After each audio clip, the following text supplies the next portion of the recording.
Chapter 11, Voices. See it, Liza? Mm-hmm. My name is Mr. Gorf, said the man who stepped out of the closet, and surprising as it may seem, the children weren't afraid.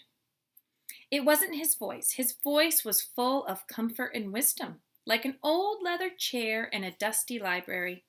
It didn't matter what he said. It felt good just to listen to him. He was a handsome man with neatly combed brown hair and clean fingernails. He carried a brown briefcase. Nobody even noticed that his nose had 3 nostrils. Right here, and right here? Yeah.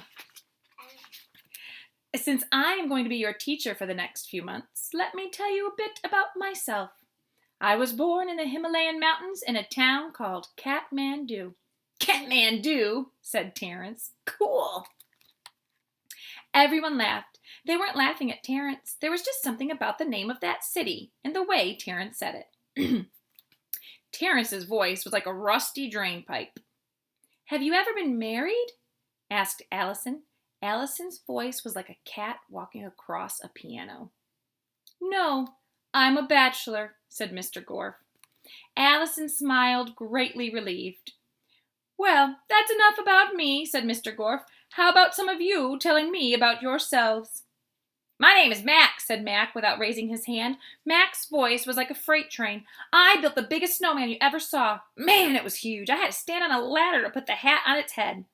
It was a stovepipe hat like Abraham Lincoln wore, but I don't know why they call it that. We have a microwave oven. Have you ever put a bag of marshmallows in a microwave oven? Man, it's like... Mr. Gorf's nose flared. His right nostril flared to the right. His left nostril flared to the left. And the hole in the middle seemed to get very large. Mac coughed. He tried to speak, but no words came out. Thank you, Mac, said Mr. Gorf. Anyone else? Dee Dee raised her hand. Yes, young lady, said Mr. Gorf. Dee Dee giggled. He liked the way he said young lady. My name is Dee Dee, she said. Her voice was small but full of energy like a super ball. I like soccer and Ninja Turtles. My favorite... Mr. Gorf's nose flared. Dee Dee lost her voice too. Who's next? Asked Mr. Gorf. Yes, the girl in the polka dot shirt.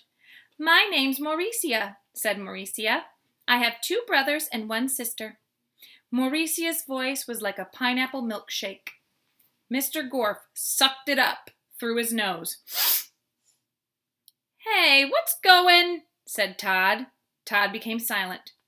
Look at his nose, shouted Eric Bacon. It has... Eric Bacon had nothing left to say. Nobody say anything.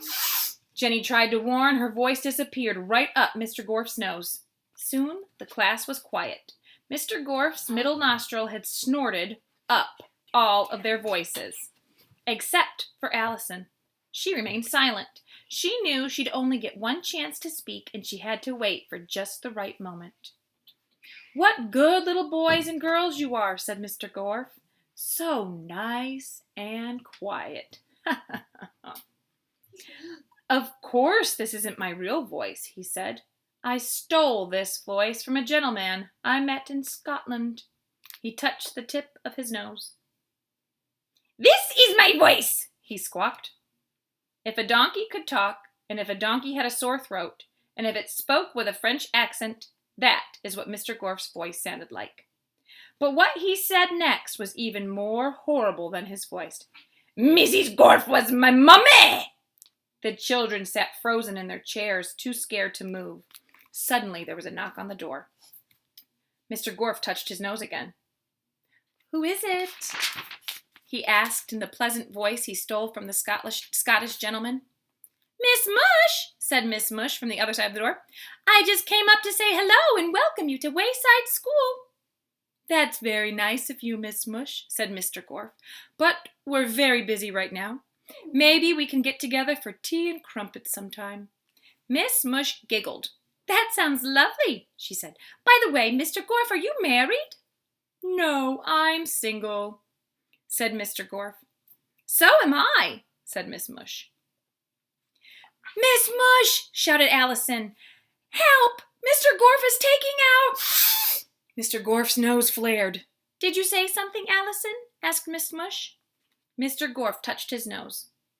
Then he spoke, this time using Allison's voice. Mr. Gorf is taking us on a field trip next week, but he might need your help. Do you want to come with us?